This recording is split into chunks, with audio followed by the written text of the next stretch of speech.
Well, that is Swedish singer Cornelia Jacobs performing at a benefit concert in Stockholm over the weekend that raised over $8 million for Ukraine.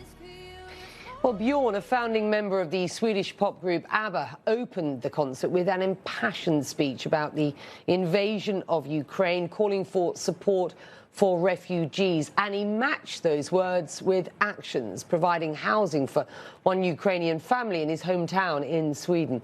We're not going to be airing the photographs of the family over concern for their privacy and their safety, but just have a listen to Björn's experience meeting them for the first time. I went down there and met a family that came from, I don't know where from exactly, but they didn't speak a word of either Swedish or English.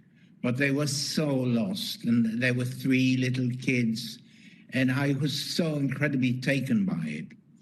But now they have a temporary home down there, but as everyone else, they just want to go back home.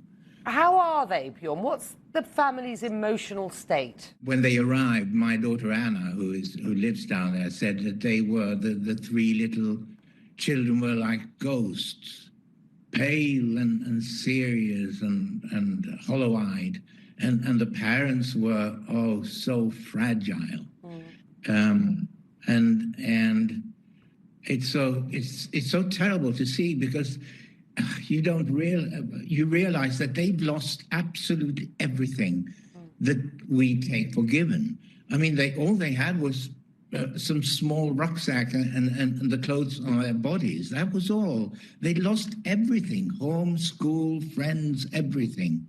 It's incomprehensible. You just opened a benefit concert over the weekend, Sweden in solidarity with Ukraine. And I just want to read a bit of the speech you gave. You said, "I imagine the humiliation of being silenced and helplessly dependent on the arbitrary decisions of power-hungry officials and political commissars. So I understand those who are fighting with their lives at stake in the effort to maintain freedom in Ukraine at the moment." Just explain how you felt when you were writing that.